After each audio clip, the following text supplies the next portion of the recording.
ലോക്സഭാ തെരഞ്ഞെടുപ്പിൽ ജോലി ചെയ്ത മലപ്പുറം ജില്ലയിലെ സ്പെഷ്യൽ പോലീസ് ഓഫീസേഴ്സിന് പ്രതിഫലം ലഭിച്ചില്ല. വിദ്യാർത്ഥികളടക്കമുള്ളവർക്കാണ് 2 ആഴ്ച കഴിഞ്ഞിട്ടും പണം ലഭിക്കാത്തത്. തെരഞ്ഞെടുപ്പ് കമ്മീഷൻ പണം കൈമാറിയിട്ടില്ല എന്നാണ് സൂചന. ഇതിനു മുമ്പ് ഞങ്ങൾ ചെയ്ത സമയത്തൊക്കെ ഞങ്ങൾ ഇലക്ഷൻ കഴിയുന്നതിൻ്റെ വൈകുന്നേരം തന്നെ എന്ത് ചെയ്യും, പോലീസ് വന്നിട്ട് ഞങ്ങൾക്ക് പേയ്മെൻ്റ് ഒക്കെ തരാറുണ്ടായിരുന്നു. പക്ഷേ ഇപ്പോൾ കഴിഞ്ഞ 26-ാം തീയതി കഴിഞ്ഞ ഇലക്ഷനാണ്. ഇന്ന് മെയ് 15 ഇതുവരെ ആരും ഇതിനോടൊരു രീതിയിലുള്ള പ്രതികരിച്ചിട്ടില്ല. ഞങ്ങൾ പോലീസ് സ്റ്റേഷനിൽ പോയിട്ട് ഞങ്ങളെ ആക്കിയ പോലീസുകാരോട് ഞങ്ങൾ ചോദിച്ചിട്ടുണ്ടായിരുന്നു, ഇതിനൊരു വ്യക്തത വരുത്താൻ പറഞ്ഞു. അപ്പോൾ അവർ പറയുന്നത് ഞങ്ങളല്ല നിങ്ങളെ ഈ ഡ്യൂട്ടി ഏൽപ്പിച്ചത് എന്നുള്ളതാണ്. സമീർ ബിൻ കരീം മലപ്പുറത്തുനിന്ന് കൂടുതൽ വിവരങ്ങളുമായി ചേരുന്നു. സമീർ, ഈ പണം കൈമാറുന്നതിനുള്ള തടസ്സവും ഈ കാലതാമസവും എന്തുകൊണ്ടാണെന്നാണ് അറിയാൻ കഴിയുന്നത്?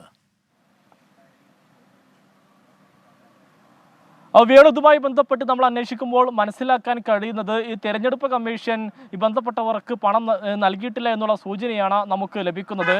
ഈ തിരഞ്ഞെടുപ്പിന്റെ അന്ന് ദിവസവും തലേ ദിവസവുമാണ് ഇത്തരത്തിൽ സ്പെഷ്യൽ പോലീസ് ഓഫീസേഴ്സിന്റെ പ്രയോജനം നിലവിൽ ഉപയോഗപ്പെടുത്തിയിരുന്നത്. അതായത് സേനയിലുള്ള പോലീസ് ഉദ്യോഗസ്ഥരുടെ കുറവ് മൂലമാണ് ഇത്തരത്തിൽ ഈ സ്പെഷ്യൽ പോലീസ് ഓഫീസേഴ്സിന്റെ പ്രയോജനം ഉപയോഗപ്പെടുത്തേണ്ട ഒരു സാഹചര്യം ഉണ്ടായത്. പ്രത്യേകിച്ച് ഈ വിമുക്ത ഭടന്മാർ, ഒപ്പം തന്നെ NCC, SPC കാഡറ്റ്സ്, ഇങ്ങനെ സ്കൗട്ട് ആൻഡ് ഗൈഡ് ഇങ്ങനെയുള്ള വിദ്യാർത്ഥികളൊക്കെ തന്നെ ഉപയോഗപ്പെടുത്തിയായിരുന്നു ഇത്തരത്തിൽ ഈ ഉപയോഗപ്പെടുത്തുന്ന ഒരു സാഹചര്യം ഉണ്ടായത്. ഒരു ദിവസം ഒരാൾക്ക് 1300 എന്നുള്ള കണക്കിൽ 2 ദിവസത്തേക്ക് 2600 രൂപയാണ് ലഭിക്കാനുള്ളത്.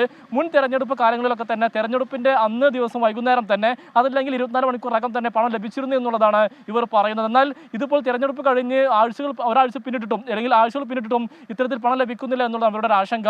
ഈ ബന്ധപ്പെട്ട പോലീസ് ഉദ്യോഗസ്ഥരോട് മറ്റും ചോദിക്കുമ്പോൾ തങ്ങൾക്ക് ഇതിനെക്കുറിച്ച് അറിയില്ല എന്നുള്ളൊരു വ്യക്തമായ മറുപടി പോലീസുകാർ നൽകുന്നില്ല എന്നുള്ളതും ഇവർ വ്യക്തമാക്കുന്നുണ്ട്. വേണോ? ശരി, സമീർ ബിൻ കരീമാണ് വിവരങ്ങൾ നൽകിയത്. ലോകത്തെവിടെയായാലും ഏത് സമയത്തും 24 വാർത്തകളും ഓഗ്മെന്റഡ് റിയാലിറ്റി പാക്കേജുകളും എക്സ്പ്ലെയിനറുകളും വിശദമായി കാണാൻ ഞങ്ങളുടെ YouTube ചാനൽ നിങ്ങൾക്ക് സബ്സ്ക്രൈബ് ചെയ്യാം.